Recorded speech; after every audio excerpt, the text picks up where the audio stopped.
안녕하세요. 이 시간에는 예수의 대속은 사실일까? 라는 제목으로 하나님 말씀을 나누겠는데요. 세 번에 걸쳐서 이 말씀을 나누고자 합니다.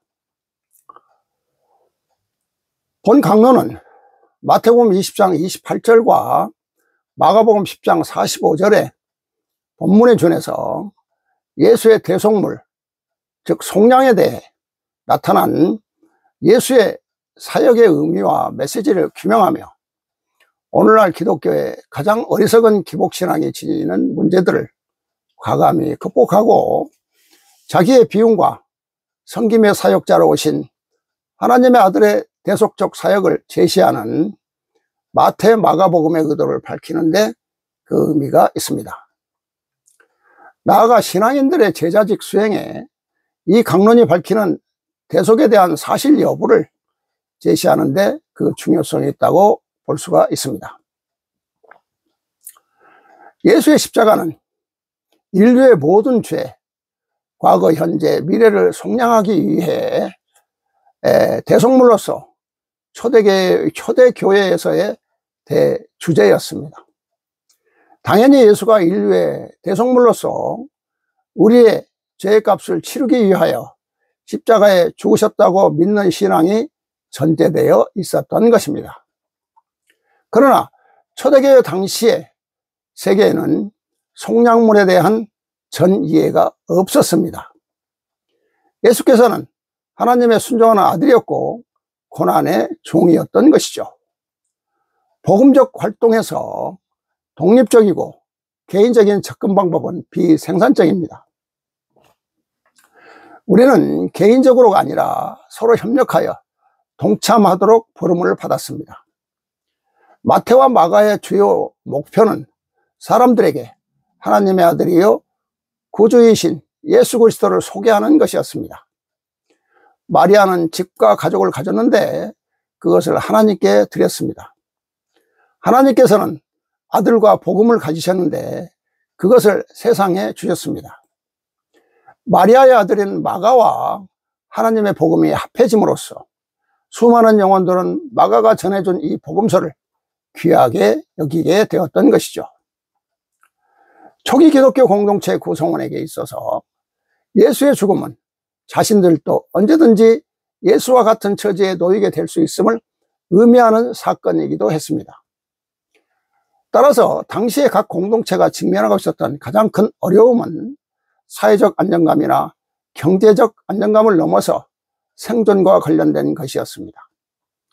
그러므로서 본 강론은 마가복음 10장 45절에 인자는 섬기려 하고 자기 목숨을 많은 사람들의 대속물로 주려 함이라는 본문의 의미를 기존 신학자들이 주장하는 논리와 새로운 성경에서 말하고 있는 대속에 대해 비교하여 말씀을 나누고자 합니다. 자, 새로운 성경은 대속에 대해서 다음과 같이 말씀하고 있습니다. 새로운 성경 4194번째 하나님 말씀을 보면은요, 여기에 이제 마태복음 26장 27절, 28절, 그 다음에 요한복음 1장 29절에 대해서, 또 에베소서 1장 7절에 대해서, 히브리서 9장 22절에 대해서, 즉 예수의 대속에 대해서 말씀을 하고 있는데요, 제가 한번 같이 읽어보도록 하겠습니다. 마태복음 26장 27절, 28절은 또 잔을 가지사 감사 기도를 하시고 그들에게 주시며 이르시되 너희는 다 이것을 마시라. 이것은 죄사함을 얻게 하려고 많은 사람을 위하여 흘리는 바 나의 피 곧 언약의 피니라. 이렇게 또 죄사함에 대해서 말씀을 나누고 있고요. 또 요한복음 1장 29절에 이튿날 요한이 예수께서 자기에게 나아오심을 보고 이르되 세상 죄를 지고 가는 어린 양이로다. 그래서 우리의 죄를 지고 가는 어린 양이라고 이렇게 또 표현을 하고 있습니다. 또 에베소서 1장 7절을 보면은 우리는 그리스도 안에서의 그의 은혜의 풍성함을 따라 그의 피로 말미암아 속량 곧 죄사함을 받았느니라 라고 노골적으로 에베소서 1장 7절은 속량에 대해서 대속에 대해서 말을 하고 있습니다. 또 히브리서 9장 22절에 율법을 쫓아 거의 모든 물건이 피로써 정결케 되나니 피 흘림이 없은즉 사함이 없느니라. 이렇게 피로써 정결케 되는 그러한 말씀을 하고 있는데요. 자, 새로운 성경 4194번째 말씀을 보면은 지은 죄를 대신하여 지고 가는 것이 아니라고 말하고 있습니다. 내가 성서에 기록하여 너희들에게 가르치는 것을, 너희들은 예수가 마지막 죽음으로써 흘리는 그 피는 너희들의 죄를 사하여 주며 너희들의 죄를 모두 지고 가며 너희들을 그 죄로부터 용서해 주는 그와 같은 나의 아들의 죽음이라 그리 말하며 성서에 그리 기록하여 너희들이 가르치고 있음이니라. 너희들의 죄를 대속하였으니 너희들은 어떠한 죄를 짓는다 하여도 회개하고 반성하며 나의 아들의 이름을 부름으로써 구원을 받는다 그리 말하며 너희 손으로 지은 그 성전에가 나의 아들을 찾으며 나의 아들의 이름으로 기도함으로써 너희들은 구원을 받는다 그리 생각하며 너희들의 모든 죄를 대속하여 지고 간 것이라 그리 말하니 너희들이 마음을 가볍게 생각하느니라. 그러나 너희들이 그리 생각해서는 아니 됨이니라. 그것이 얼마나 잘못된 것이며 너희들이 잘못 해석하고 있는지 너희들은 알아야 될 것이니라. 나 여호와로부터 너희들이 진정한 참 진리의 길을 깨달았으며 너희들이 살아가며 모든 짓는 죄요 너희들이 잘못 생각하는 그때마다 너희들이 깨달음을 얻어 바로 하늘에 오르는 그 길을 보도록 하고자 그가 그리 기록하고 또한 그리 행한 뜻임을 너희들은 알아야 될 것이니라. 나의 아들은 너희들의 모든 죄를 대신 짊어지고 죽음의 길을 간 것이 아니요 너희들의 죄를 대속하여 가고자 한 것이 아니라 그가 죽음으로써 나 여호와가 존재하며 정녕 나 여호와가 원하는 것이 무엇인가를 너희들이 스스로 깨달아 하늘에 오르는 그 길을 선택하도록 그와 같이 너희들에게 깨달음을 주기 위하여 그 죽음의 길을 선택했음을 너희들은 알아야 될 것이니라. 이렇게 대속에 대해서 하나님께서 말씀하시는데요. 즉 이 말씀은 인간이 지은 죄를 예수가 대신 속죄하였으나 어떠한 죄를 짓는다 하여도 회개하고 반성하며 예수의 이름으로 기도하며 회개하면 구원을 받는다 그리 생각하며 예수가 모든 죄를 대속하여 지고 간 것이라 생각함으로써 사람들이 자신의 마음을 가볍게 생각하는데 그것은 오산이고 너무도 잘못된 것이며 잘못 해석하고 있다는 말씀으로 마태복음, 요한복음, 에베소, 히브리서의 이 말씀은 여호와로부터 진정한 참 진리의 길을 깨달으며 살아가면서 짓는 모든 죄요 잘못 생각하는 그때마다 깨달음을 얻어서 바로 하늘에 오르는 그 길을 보도록 하고자 그리 기록하고 또한 그리 행한 뜻이며 예수가 인간의 모든 죄를 대신 짊어지고 죽음의 길을 간 것이 아니요 인간이 지은 죄를 대속하여 가고자 한 것이 아니라 예수가 죽음으로써 여호와가 존재하며 정녕 여호와가 원하는 것이 무엇인가를 스스로 깨달아서 하늘에 오르는 길을 선택하도록 깨달음을 주기 위하여 죽음의 길을 선택했다는 의미로 성서에 기록된 말씀이라고 하나님께서는 말씀을 하고 계시는 것입니다. 그런데 우리는 이 말씀을 잘못 해석하고 예수가 우리의 죄를 모두 다 지고 간 것이라고 생각하고 편하게 삶을 살고 있습니다. 자, 이제 그리스도의 고통과 대속에 대해서 말씀을 드리고자 합니다. 유대 그리스도교 전통에서의 대속 사상은 성경에 전반적으로 나타나 있습니다. 무엇보다 예수 그리스도의 대속은 성경 전반에서 이야기하는 대속 사상의 결정체이며 완성이라고 볼 수가 있습니다. 이 대속은 신약에서 처음 등장하는 이념이라기보다는 이미 구약에서 드러난 대속 사상에 기반을 두고 있습니다. 구약 성경의 성서적 배경을 보면은 구약에 나타난 대속 사상은 이스라엘의 속죄 희생제사와 고통받는 하나님의 종에 관한 사상과 밀접하게 관련을 맺고 있습니다. 그 속죄 희생제사를 보면은 고대 근동에서 제사는 인간이 신에게 찬미와 감사, 속죄와 청혼의 뜻을 담아 바치는 것으로서 종교 예식의 필수 요소였습니다. 이스라엘 백성에게도 두말할 나위 없이 제사는 하나님과의 계약 관계에서 가장 본질적인 요소였으며 그 중에서도 이스라엘은 속죄의 희생제사를 통해 하나님께 속죄 제물을 봉헌함으로써 그분과의 관계를 다시 회복하고자 하였습니다. 이처럼 성경은 전반적으로 하나님과 인간 사이의 관계를 회복하는 데 인간의 속죄적 행위를 전제로 하고 있습니다. 인간이 불순종으로 하나님과의 관계에서 벗어나기 때문에 그 책임은 인간에게 있기 때문입니다. 바로 속죄의 희생제사는 인간 편에서 하나님께 죄에 대한 보속을 드리기 위한 수단이었습니다. 이스라엘 백성들은 죄 지은 사람의 생명 대신 하나님께 요구하시는 보상을 따른 대용물을 통해 제공하고자 속죄의 희생제물을 바쳤습니다. 특히 구약 성경의 제사 관계의 문헌은 이러한 사상을 잘 보여주고 있습니다. 제사 관계 문헌에서 제사 봉헌의 가장 주된 목적은 속죄였습니다. 여기서 속죄는 무엇을 의미하는지 살펴볼 필요가 있습니다. 대부분의 고대어들 안에서 속죄는 정화의 의미로 이해되었습니다. 곧 속죄한다는 것은 이전의 신들에게 합당하지 못했던 사물이나 장소, 사람 따위를 그들이 기쁘게 받아들일 만한 상태로 변화시킨다는 의미입니다. 따라서 속죄 행위는 언제나 죄의 상태를 전제하며 그것을 무너뜨리는 효력을 냅니다. 그러므로 속죄는 단순한 처벌이 아니라 죄를 씻어주는 동시에 치유해주는 행위입니다. 그렇다면 이스라엘에게 있어서 죄는 무엇을 뜻하는가? 우리를 알아볼 필요가 있죠. 히브리어로 죄를 가리키는 용어는 주로 하타와 아온이라고 표현을 하는데요. 하타트는 관역을 빗나가다 혹은 목표를 이루지 못하다라는 의미를 지닙니다.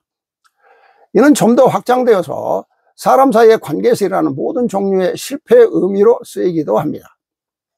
또 용어는 윤리적 의미에서의 관례나 정형화된 규정을 거스리는 경우에 사용되며 또 종교적 의미에서는 하나님의 법을 어기는 것을 가리키고 있습니다.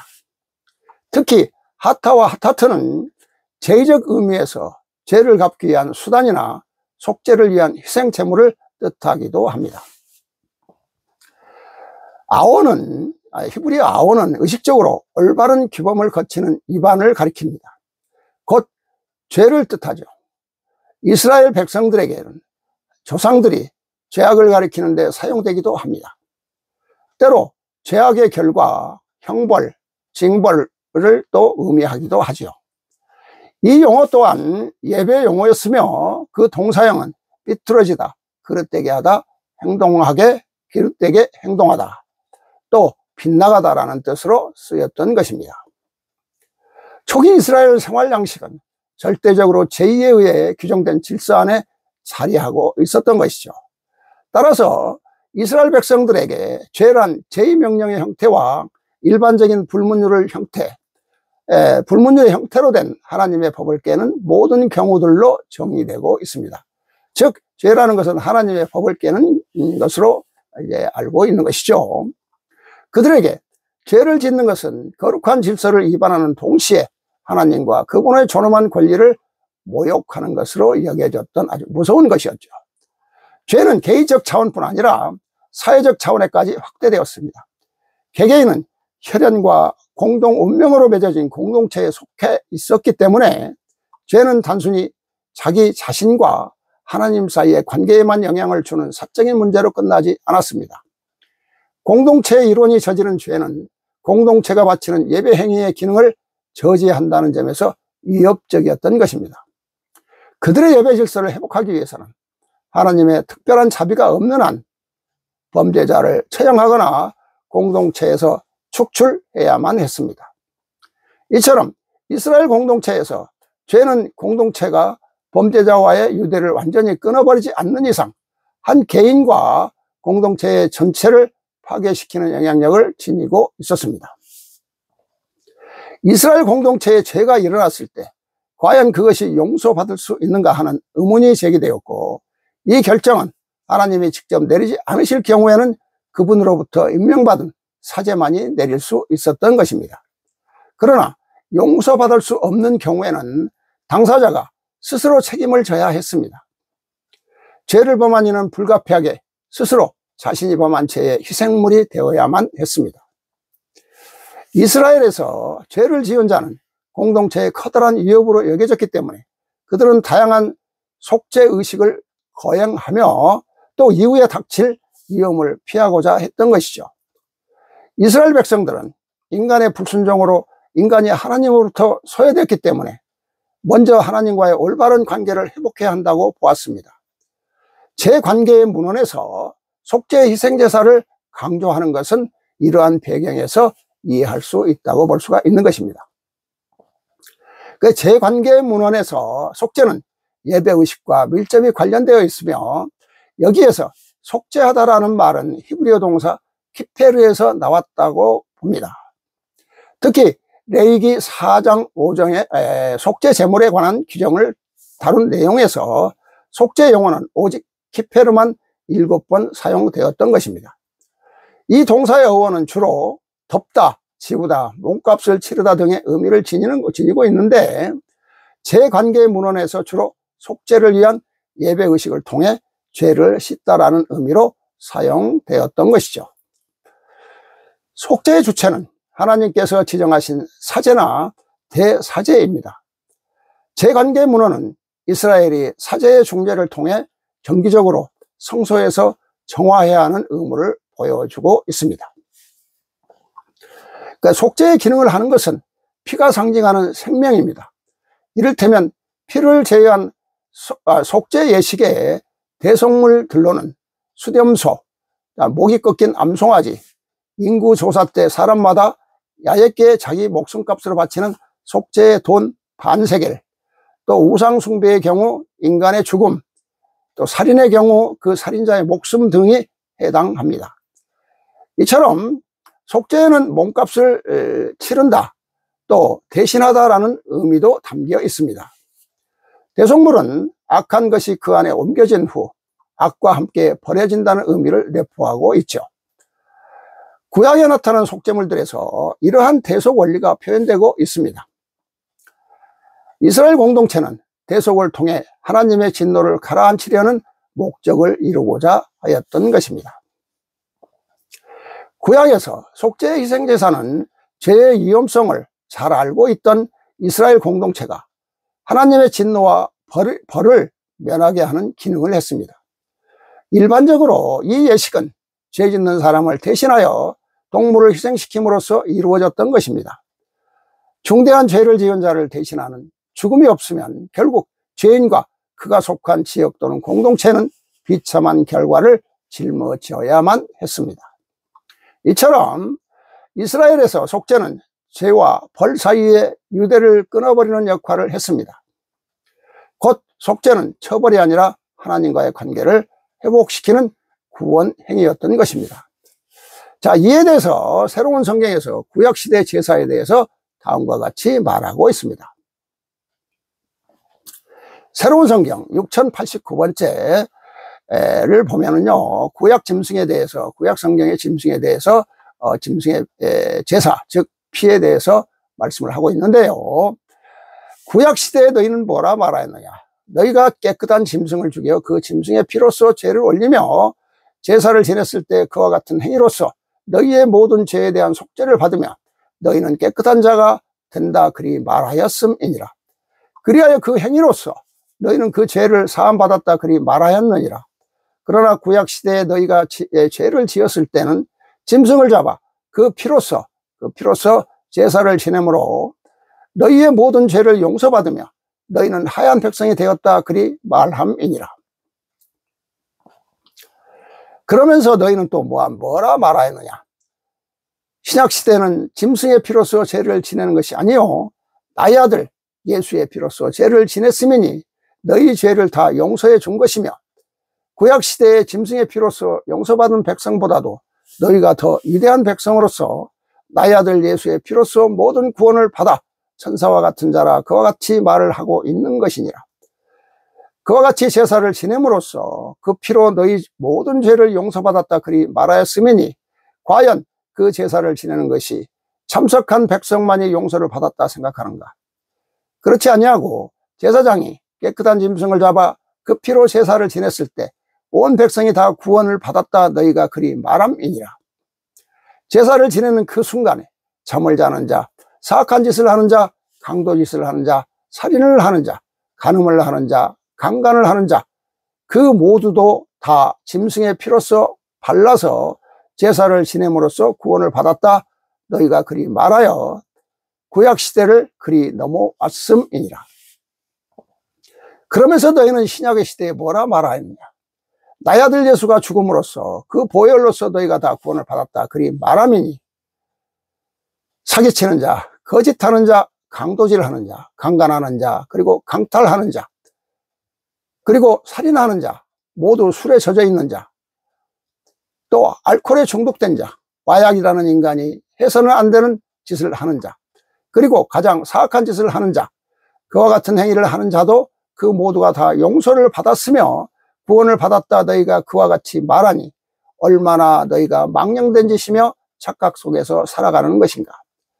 그를 보여주기 위해서이니라. 모든 짐승의 피를 발라서 그 짐승을 죽임으로 인하여 그 죄를 사해 주는 것이 아니니라. 즉 짐승의 제사를 지낸다고 해서 그 죄가 사해 주는 것이 아니라고 하나님께서는 지금 말씀하고 있습니다. 너희는 여기서 깨우쳐야 할 것이니라.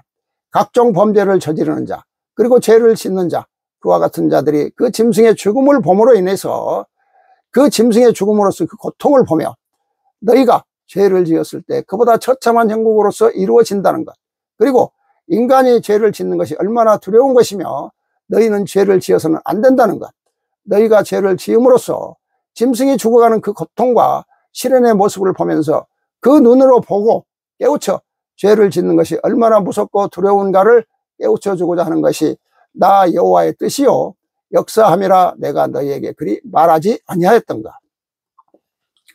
소를 죽이는 자, 그리고 양을 죽이는 자, 대속하여 죽어가는 그 짐승의 처참한 형국을 보면서 너희가 죄를 지음으로써 그와 같이 무서운 벌을 받는다는 것, 인간이 죄를 지어서는 안 된다는 것을 가르치고 깨우치고자 그와 같이 짐승을 죽여 피로써 죄를 지내는 것을 했음이니라.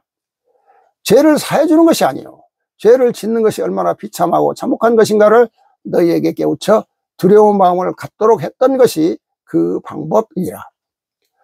그러면서 또한 종교 지도자들이 그 짓는 죄를 저희가 마음의 부담을 덜며 그로 하여금 저희가 죄 지은 것을 용서받으며 그와 같은 방법으로서 그 죄 지은 것을 용서받으며 그와 같은 방법으로서 그 죄 지은 것을 대속하지 아니하면 만 백성이요 신도들 앞에 저희가 설 자리가 없기에 바로 그와 같은 것을 감추고 그와 같은 것을 모면하기 위하여 그들은 그를 강력히 시행했으며 그와 같은 행위를 했다 내가 법전에 일찍이 기록하여 너희에게 전한 바가 있느니라.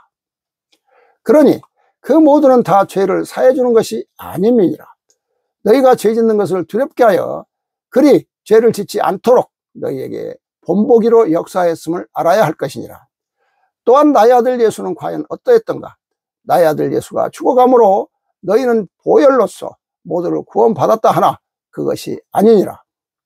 그 또한 너희가 죄를 지음을 두렵게 하며 죄를 짓는 것이 얼마나 무서운 것인가를 너희에게 깨우쳐 주고자 나의 아들을 그와 같은 길에 역사를 갔다는 것을 너희는 알아야 할 것이니라. 너희 죄를 사해 주는 것이 아니라 죄를 짓지 말라는 것을 너희에게 깨우쳐 줌이라는 것을 잊지 말라. 그 이치를 안다면 너희가 지금 모든 죄를 사해 준 양 그와 같은 허무맹랑한 믿음의 길을 가지는 아니하였을 것이니라. 짐승을 잡아 제사장의 죄를 지낼 때 온 백성이 그 사악한 죄를 다 용서받으며 나의 아들 예수가 죽음으로써 너희의 그 사악하고 잔인무도한 모든 행위에 그 죄를 다 씻었으며 과거와 현재와 미래까지도 용서를 받았다는 그와 같은 말을 믿고 지금 하늘에 오르는 길이라 아우성을 치고 있음이니 너희는 알라. 너희가 지은 죄는 중요합니다. 여기서 아주 중요한 얘기예요. 너희가 지은 죄는 너희가 스스로 갚지 아니하면 대가를 치르지 아니하면 어떠한 역사도 이루어지지 아니한다는 것을 알라. 그리하여 지금 내가 마지막 시대의 심판의 시대를 열어 천년에 걸쳐 다른 백성이요 천사와 같은 백성만이 이 세상에 존재하는 그 역사를 이루미니 거기에 너희 후손이 존재하고 못하는 것은 너희의 오늘의 삶에 달렸으며 너희가 각자 어떠한 길을 가느냐에 달렸다는 것을 잊지 말라. 모두는 다 너희가 지은 것만큼 대가를 치르는 것이요 남이 대신 역사해 줄 수 없음이니라.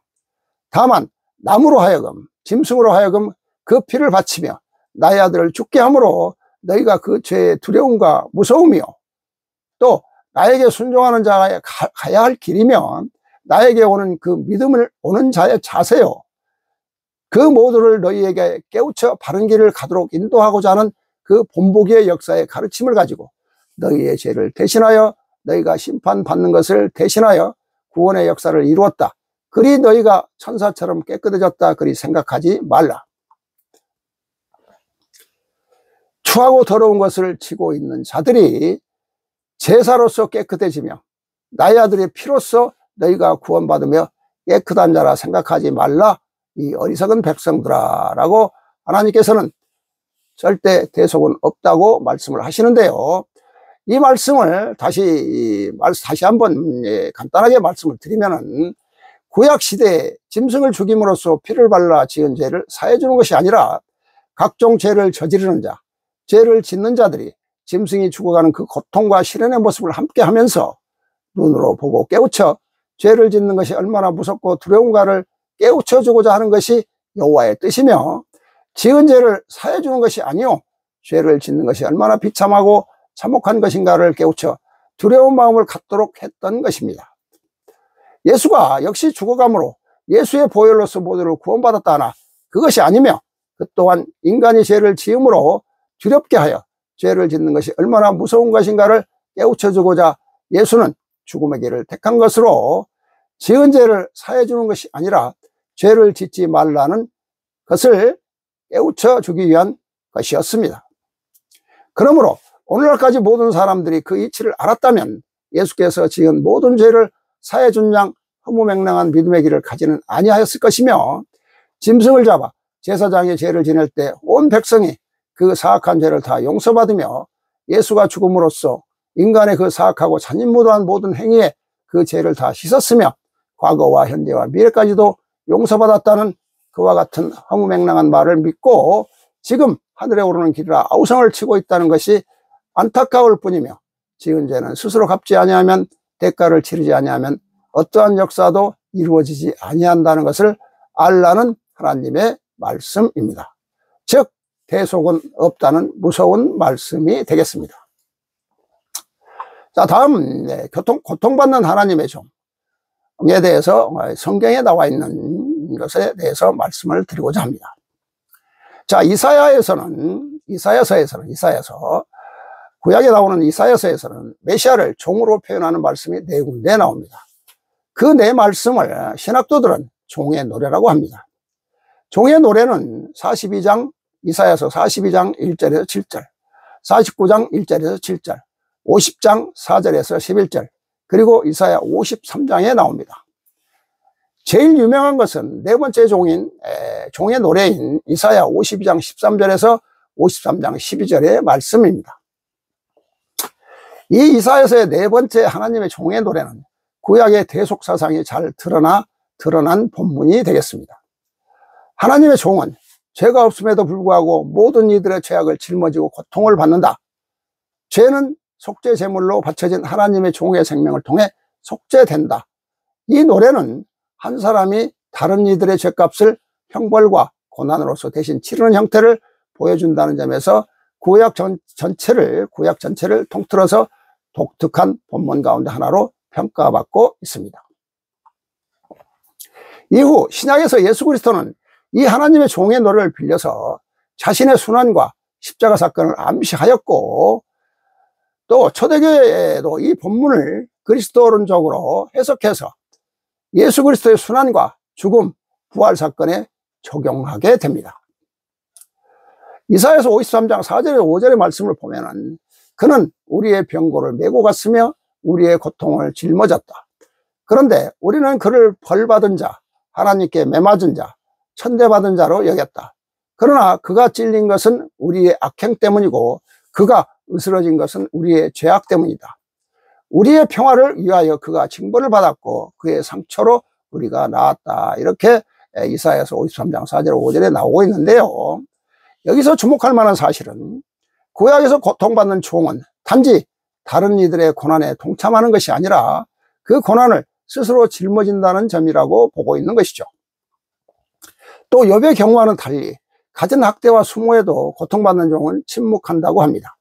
그리고 이 대리적 고난은 본래 죄악을 지은 이들에게 구원을 열어주고 있다고 보고 있는 것이죠. 자, 고통받는 종의 모습은 하나님의 뜻과 연결되어 있습니다. 하나님께서 우리의 모든 죄악이 그들에게 떨어지게 하셨습니다 라는 이사야서 53장 6절에는 그 진술은 과연 고통받는 종의 희생이 곧 하나님의 뜻에 부합되는지에 물음을 부합되는지에 그 물음을 연결짓고 있습니다. 10절에서는 종에게 닥친 모든 일이 하나님의 계획에 따라 단계적으로 일어난 것임을 분명히 드러나게 합니다.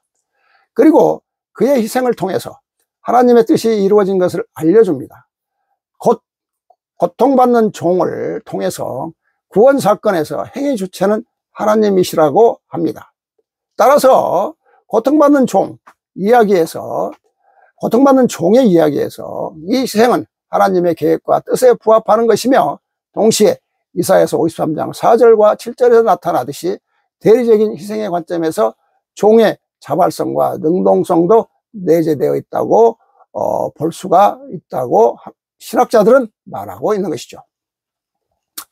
자, 무죄하고 의로운 한 사람이 다른 사람의 죄악에서 빚어진 형벌을 대신하여 받았다는 점을 보여주고 있는데, 그것은 다른 이들이 멸망하지 않고 구원에 이르게 하기 위하여 죽음까지도 마다하지 않고 겪은 고난이었습니다.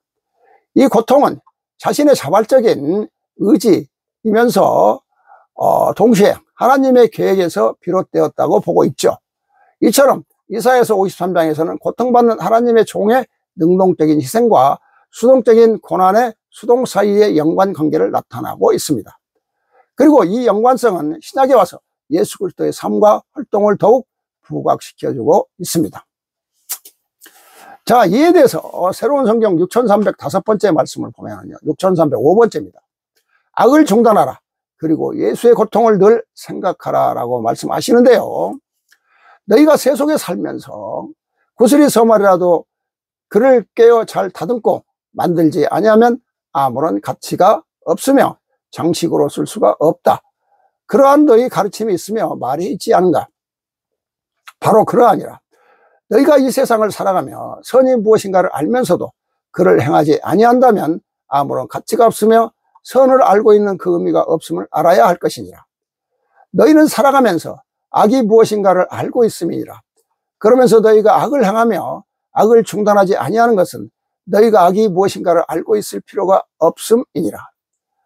너희는 악을 중단할 수 있는 삶을 사는 것, 선행이라 생각하며 선을 행할 수 있는 그와 같은 행하는 삶을 살도록 하는 것이 인간의 도리요, 고뇌요, 고통이요, 그 모두에서 벗어날 수 있는 길이며 하늘에 와 나에게 축복과 영광을 받을 수 있는 그 삶을 길이라는 것을 너희는 잠시도 잊어서는 아니 될 것이니라.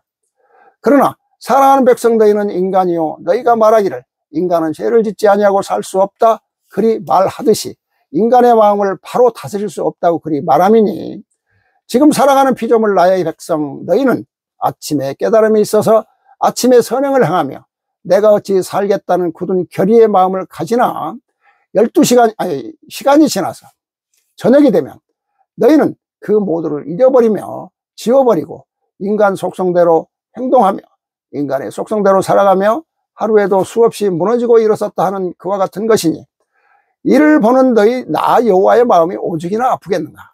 선하지 못한 행동을 고치려고, 잘못된 습관을 고치려고 어려서부터 평생을 노력하며 또 노력해도 그를 고치지 못하는 것이 너희이니, 그를 고치지 못하고 나에게 오를 수 있다며 오르겠다 생각하는 것은 너희의 착각임을 알아야 할 것이니라. 악을 악이라 하면 너희가 중단하는 그와 같은 노력이 필요하며 결코 그를 잘라버리는 용기가 필요하거늘 이해관계에 손해가 없으면 득이 된다 하면서 너희 하늘에 오르며 사람이 모르며 인간이 세상이 모르며 너희 이웃이요 형제의 가장 가까운 사람까지도 모른다는 그와 같은 자신의 위안의 마음으로 결정을 내려 행하는 것이니 너희가 그리 살고 어찌 나의 자식이라 말할 수 있는가? 너희가 예수를 찾으며 예수를 부르며 그리고 나의 아들 예수를 경배한다는 교회라는 그 죄의 온상을 지어놓은 그곳에가 너희가 마음대로 너희 생각으로서 울고불고 하여 나의 아들을 찾는다 생각하며 나의 아들을 경배한다 생각하며 너희가 나의 아들의 고통에 대해서 느낀다 하며 그 고통이 너희를 대신하여 죽은 고통에 감사한다 생각하며 그 은혜에 보답하고자 한다면 말로는 그러하나 너희가 행동을 그리하지 아니함이니 바로 그것이 잘못된 것이라 함이니라.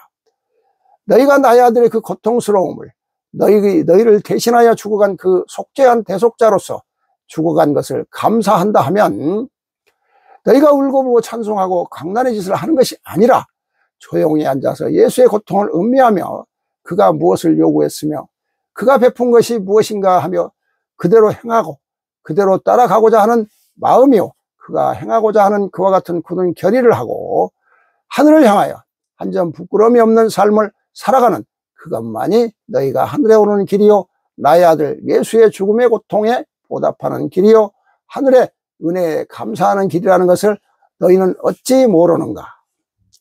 그리 가면 되느니라. 그러니 그와 같은 방법으로 가지 아니하면 말로써 나의 아들 예수를 믿으며 너희 손으로 지은 죄의 온상을 더 크게 짓고 화려하게 짓는 것이 나의 아들 예수의 죽음이요 고통이요 은혜에 보답하는 길이라는 엉뚱한 발상의 착각을 해서 이젠 벗어나야 할 것이니라 이렇게 말씀하시는데요. 이 말씀은 예수의 고통스러움을 너희를 대신하여 죽어간 그 속죄한 대속자로서 죽어간 것을 감사하다고 생각하면 교회에 가서 울고불고 찬송하고 광란의 짓을 하는 것이 아니라 조용히 앉아 예수의 고통을 음미하며 예수가 무엇을 요구했으며 베푼 것이 무엇인가를 마음속에 새기며 그대로 행하며 그대로 따라가고자 하는 마음이요 예수가 행하고자 하는 굳은 결의를 하고 하늘을 향하여 한 점의 부끄러움이 없는 삶을 살아가는 그것만이 하늘에 오르는 길이요 예수의 죽음의 고통에 보답하는 길이요 은혜에 감사하는 길이라는 것을 말씀하고 있는 것입니다. 자, 지금까지 말씀을 이제 결론의 말씀을 드리고자 합니다. 고대 근동에서 제사는 인간이 신에게 찬미와 감사, 속죄의 청원의 뜻을 담아 바치는 것으로서 종교예식의 필수 요소였습니다.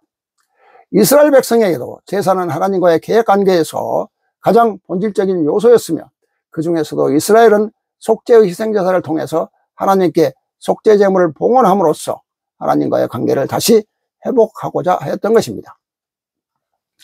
이처럼 성경은 전반적으로 하나님과 인간 사이의 관계를 회복하는 데 인간의 속죄적 행위를 전제로 하며 인간의 불순종으로 하나님과의 관계에서 벗어났기 때문에 그 책임은 인간에게 있습니다.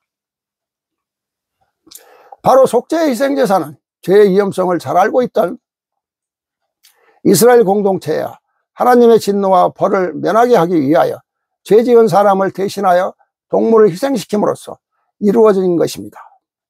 중대한 죄를 지은 자를 대신하는 죽음이 없으면 결국 죄인과 그가 속한 지역 또는 공동체는 비참한 결과를 짊어져야만 했던 것이죠. 이처럼 이스라엘에서 속죄는 죄와 벌 사이의 유대를 끊어버리는 역할을 했으며 곧 속죄는 처벌이 아니라 하나님과의 관계를 회복시키는 구원행위라고 신학자들은 말하고 있습니다. 그러나 새로운 성경은 전혀 다른 방향의 말씀을 하고 있습니다.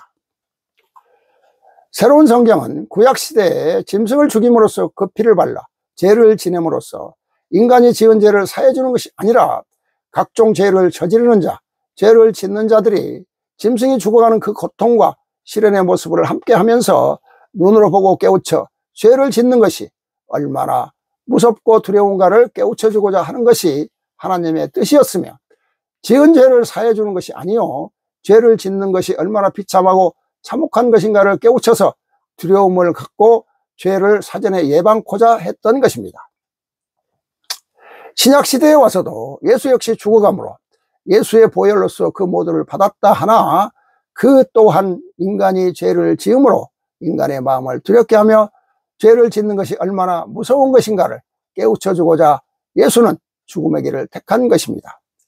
지은 죄를 사해 주는 것이 아니라 죄를 짓지 말라는 것을 깨우쳐 주기 위한 것이었다는 것입니다. 그러므로 오늘날까지 모든 사람들이 이 이치를 알았다면 예수께서 지은 모든 죄를 사해 준 양 허무맹랑한 믿음의 길을 가지는 아니하였을 것이며, 짐승을 잡아 제사장이 죄를 지낼 때 온 백성이 그 사악한 죄를 다 용서받으며 예수가 죽음으로써 인간의 그 사악하고 잔인무도한 모든 행위의 그 죄를 다 씻었으며 과거와 현재와 미래까지도 용서를 받았다는 그와 같은 말을 믿고 지금 하늘에 오르는 길이라 아우성을 치고 있다는 모습을 보시는 하나님께서는 너무도 안타까워하시며, 또 지은 죄를 스스로 갚지 아니하면, 그 대가를 치르지 아니하면 어떠한 역사도 이루어지지 아니한다는 그런 말씀을 새로운 성경을 통해서 하나님께서 말씀을 하고 계시고 있습니다. 즉 대속은 없다는 말씀이 되겠습니다. 지금까지 함께 해주셔서 감사합니다.